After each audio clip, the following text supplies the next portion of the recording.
In the early 2nd century AD, a Roman legion vanished from the historical record. They're not there, so at some point in the 2nd We century, do not know what happened to it. It literally disappears from history. it remains one of the mysteries. We need to For over 900 years, the fate of Rome's Ninth Legion Hispana has remained one of history's greatest mysteries. A battle-hardened force of thousands, it marched north and then vanished. No graves, no records, no survivors. In 2025, archaeologists uncovered something extraordinary: the remains of a Roman amphitheater buried deep under Scottish soil. But this was no ordinary arena. The site bore evidence of a final stand, and of something Rome never wanted the world to see. The discovery suggests a cover-up so profound it shakes the very foundation of the empire's legacy. So, if the Romans deliberately erased the Ninth Legion, what else might they have buried with it? Forged in the chaos of Rome's civil wars, Legio Nona Hispana, the Ninth Spanish Legion, first marched beneath Julius Caesar himself during the Gallic campaigns. These were no raw recruits. The Ninth was part myth, part war machine soldiers drilled into iron discipline, hardened by endurance, feared for their brutal efficiency. For nearly 2 centuries, they were Rome's answer to chaos. They crushed rebellions in Spain. They stood like a wall against Germanic tribes along the Rhine. They thundered through Britain under Emperor Claudius, stamping out Boudicca's rebellion in a campaign remembered in fire and blood. Wherever swift, decisive violence was required, Rome sent the Ninth. And then, between 117 and 120 AD, the legion simply disappeared. Not defeated with honors, not recorded in glory, erased. The first signs of unease appeared in Rome's meticulous rolls. Legions were always listed with precision. Yet suddenly the Ninth was gone from the bureaucrats' ledgers. At first it looked like an error, but then the pattern deepened. Stone inscriptions where their name should have been were left blank. Monuments were abandoned unfinished. Coins and official histories passed over them in silence. Most disturbing of all, when Emperor Hadrian ordered the construction of his Great Wall across northern Britain, a barrier to contain the wild lands beyond the Ninth was nowhere mentioned. Despite their long stationing on that very frontier, Rome did not forget its legions, especially not one that had fought for nearly 200 years. And so the whispers began. Were they annihilated in the mists of Caledonia? Their fate buried to hide a humiliating defeat? Were they quietly transferred east, only to vanish in obscurity? Or did something darker occur, an ending? Rome could not allow the world to know. For centuries, the question has haunted historians. And now, modern excavations in Scotland are stirring the mystery once again. But what exactly has been uncovered beneath the soil? What truly happened to the Ninth? Was it a catastrophic defeat Rome could not afford to admit? A mutiny that threatened the empire from within? Or something darker, a political purge? Erased from memory by design. Over time, the silence surrounding the Ninth became louder than any trumpet of war. Historians would later call it the most infamous disappearance in Roman military history. Theories have swirled for centuries. Some point to the east. Perhaps the Ninth met its end in Judea, during the violent Second Jewish Revolt of 132 AD. That rebellion claimed tens of thousands of lives and bled the empire heavily. Could the Ninth have been among the units lost there? If so, it would rank as one of Rome's worst disasters since the Teutoburg Forest in 9 AD. And yet, the records are strangely mute. Other legions, like the 22nd Deodarana sent from Egypt, are well attested, but the Ninth absent, a silence too sharp to ignore. Others argue the legion perished in Armenia, surrounded and annihilated by the Parthians under King Vologases IV in the mid-2nd century. Ancient accounts describe an unnamed Roman legion swallowed whole in the mountains of the east, at the time. Cappadocia already housed 2 legions, the 12th Fulminata and the 15th Apollinaris, both of which survived well into the following century, which leaves one possibility: the missing Ninth. And yet, evidence places them elsewhere during that very period. The contradictions pile up, leaving only shadows. If the Ninth truly perished in the east, why erase their name from every stone, every scroll? Why strip them from memory itself? Rome did not hide defeat unless the shame was unbearable. Some historians have suggested that the Ninth suffered not only destruction, but something worse: damnatio memoriae, a punishment usually reserved for disgraced emperors or traitors, in which their very memory was condemned to oblivion.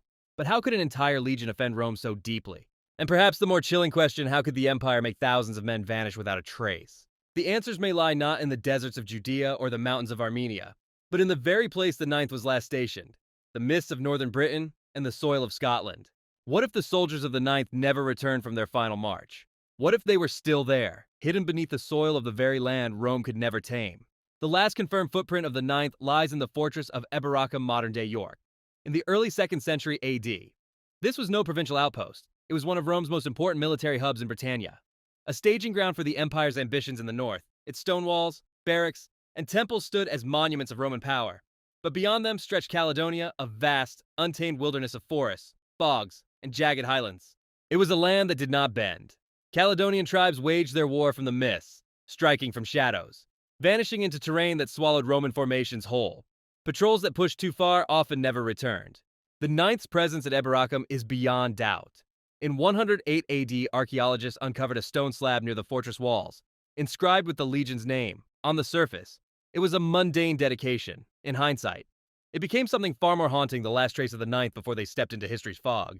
Most scholars believe that between 117 and 120 AD, the Legion marched north on yet another expedition, an attempt to crush tribal uprisings in Caledonia once and for all.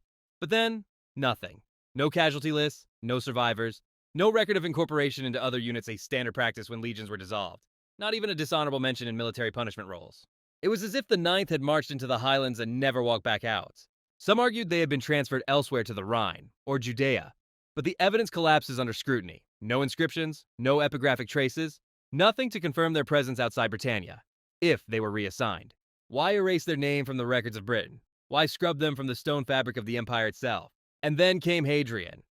Upon ascending to the throne in 117, Rome's policy in Britannia shifted overnight. Expansion halted, instead of pushing deeper into Caledonia.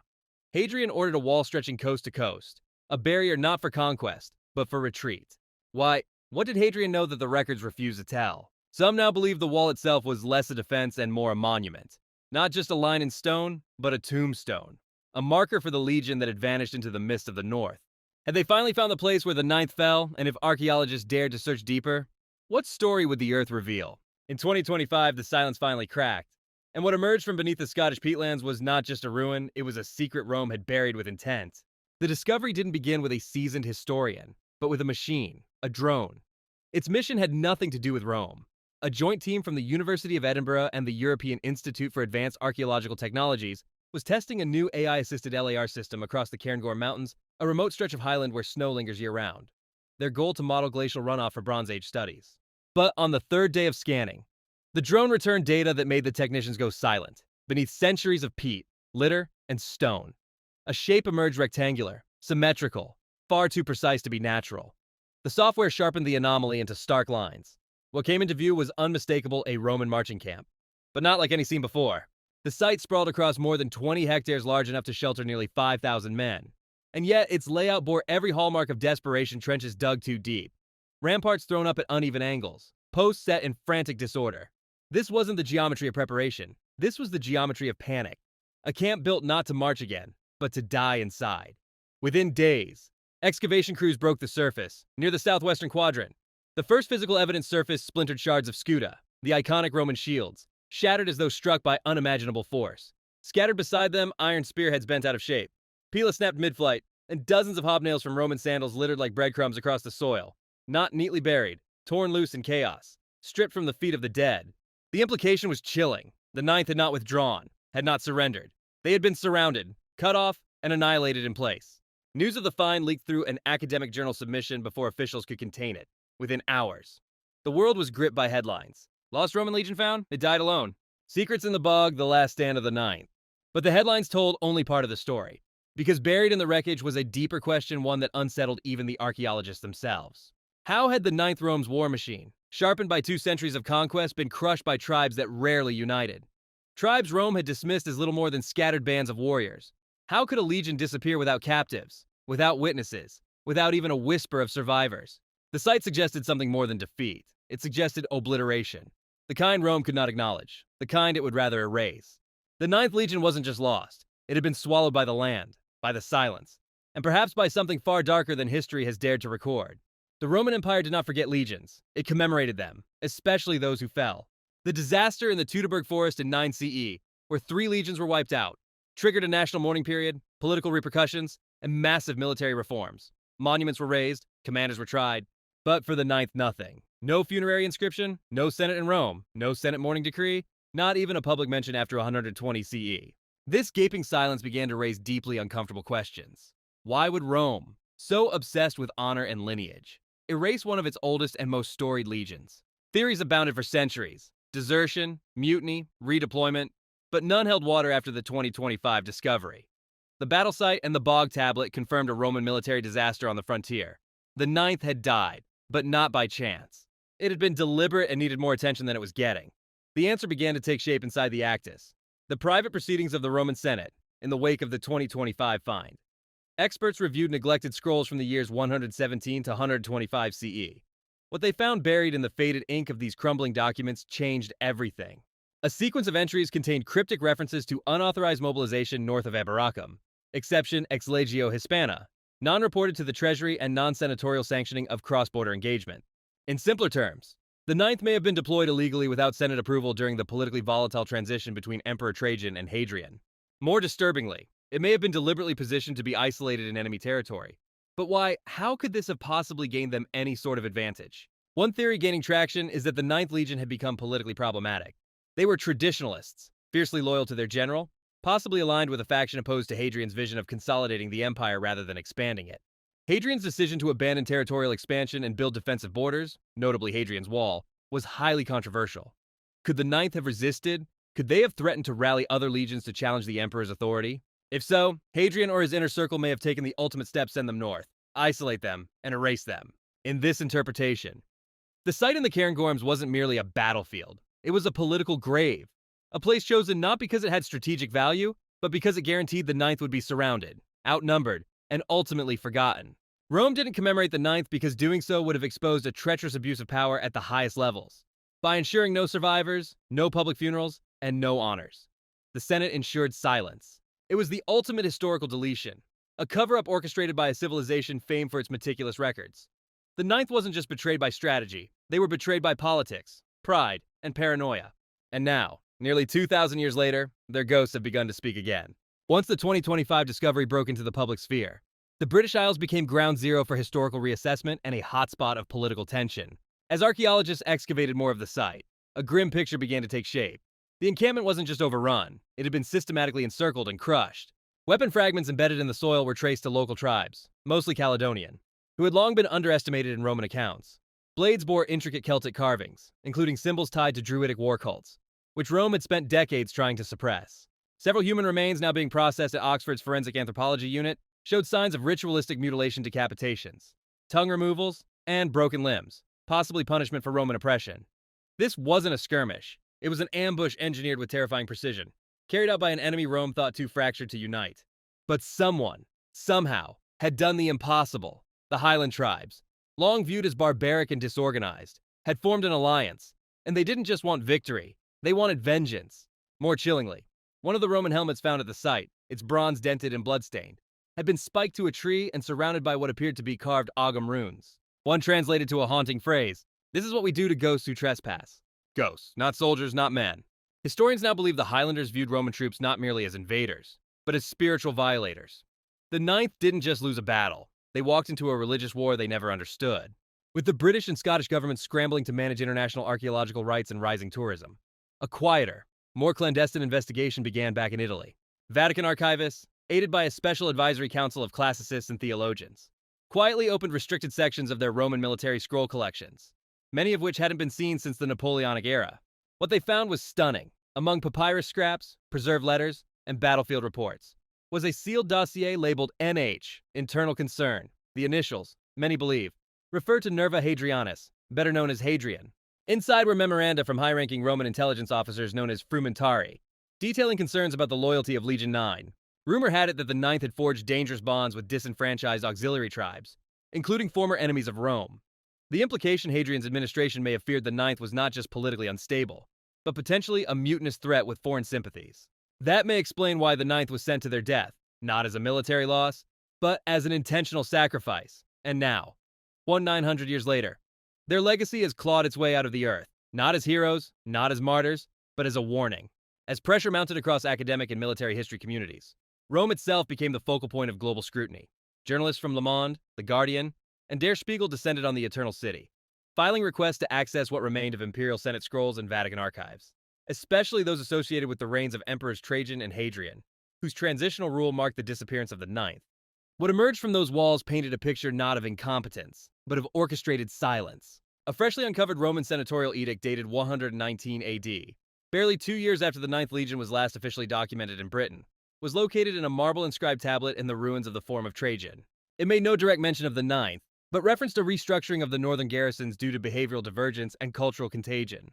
The chilling phrase cultural contagion ignited alarm among modern historians. It hinted at something Rome feared more than barbarian revolt: ideological spread. privately. Analysts speculated this meant the Ninth had indeed defected partially or in whole, perhaps forging alliances or spiritual bonds with local tribes, becoming something between Roman and native. If true, the Ninth wasn't just wiped out. It had been erased deliberately, not for failure on the battlefield, but for blasphemy against Roman order. And the erasure worked. After that, there were no official mentions of the Ninth in military roles. Their banner was quietly absorbed by other legions. Veterans, if any survived, were either reassigned anonymously or executed. Rome did not forget traitors, it devoured them. While historians pored over marble and parchment, another kind of evidence emerged from the Scottish Highlands, one that no amount of ink or politics could deny.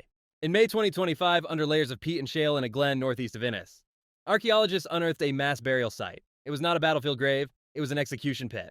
Carbon dating, artifact forensics, and isotopic analysis confirmed the unthinkable. Over 200 Roman soldiers stripped of armor, hands bound behind their backs in kneeling positions, still frozen in the soil. They finally found them. But what they saw was bad, really bad. The soldiers had been ritually executed one by one. Some skulls bore precise puncture marks consistent with a Caledonian ceremonial blade, while others were smashed completely, a sign of symbolic destruction meant to deny passage into the Roman afterlife. Jewelry and belt buckles nearby confirmed affiliation with the Ninth Legion. Even more disturbingly, a piece of Roman aquila, the legion's sacred eagle standard, was found buried upside down beneath the corpses, surrounded by blackened soil and animal remains. The implications of this piece of breaking news shattered centuries of theory. The Ninth hadn't just disappeared, they had been systematically dismantled, humiliated, and buried in a way designed to annihilate memory itself, a psychological warfare tactic employed by ancient tribes who believed memory equaled power. In other words, the Highlanders didn't just defeat the Romans, they silenced their name, Rome. Unwilling to admit such a defeat or acknowledge the spiritual humiliation, buried the truth with them. Until now, the 2025 revelations about Legio IX Hispana's fate sparked immediate global reaction across academic, military, and political institutions. The possibility that the Ninth Legion did not simply vanish in Britain, but was instead systematically defeated and partially absorbed into local insurgent forces, forced a significant reassessment of Roman imperial history. Archaeologists and classical scholars quickly began revising long-standing interpretations of Roman military operations in northern Britain. Histories had previously relied on gaps in the record, such as the legion's disappearance from Roman military rosters post-AD 120 and its absence from Hadrian's Wall inscriptions. Now, new material evidence, burned outposts, mutilated Roman standards, and forensic remains showing ritual execution suggested a collapse not from organized warfare, but from tribal attrition and internal breakdown. Some theorists proposed that ideological infiltration or even mass defection had played a role in the legion's final hours. More concerning to modern observers was the parallel between Rome's failure and contemporary military strategy. Several Western defense analysts noted the warning signs of an overstretched imperial force losing cultural cohesion in hostile territory. A leaked NATO intelligence memo even referenced the Ninth Legion discovery as a case study in counterinsurgency failure and psychological disintegration. Educational institutions were also affected. British textbooks that once romanticized the mystery of the Ninth now faced revisions grounded in grim clarity. Museums, including the British Museum and the Yorkshire Museum, began updating exhibits to reflect the Legion's likely demise in the north rather than speculative redeployment to Judea or Armenia. Scotland, particularly areas surrounding the Caledonian strongholds, saw an uptick in nationalist sentiment. Local leaders emphasized the archaeological evidence as proof of indigenous resistance defeating imperial might. For some, the Ninth's destruction became a symbol not only of Roman overreach, but of native resilience, a narrative with modern political implications. With the mystery of Rome's Ninth Legion finally solved, the implications extended well beyond ancient history. The findings, formalized in a joint report by the University of Oxford and Scotland's National Museum Service, reframed the Legion's disappearance as a multifaceted collapse, partly military, partly cultural, and partly psychological. These findings altered how historians viewed Roman imperial policy, instead of portraying Rome as an infallible force constantly expanding its borders. The fall of the Ninth demonstrated how vulnerable even elite forces could become when left unsupported in ideologically hostile terrain. In 2025, nearly 1,900 years after the Ninth vanished, its legacy returned not as a noble enigma, but as a harsh lesson. It became a case study in how empires collapse not just from outside attack, but from within. And in that sense, the fate of the Ninth may say as much about the 21st century as it does about the second. What do you think about the most recent findings? Is there merit in continuing the search? Let us know what you think in the comments below. Thanks for watching. Until next time.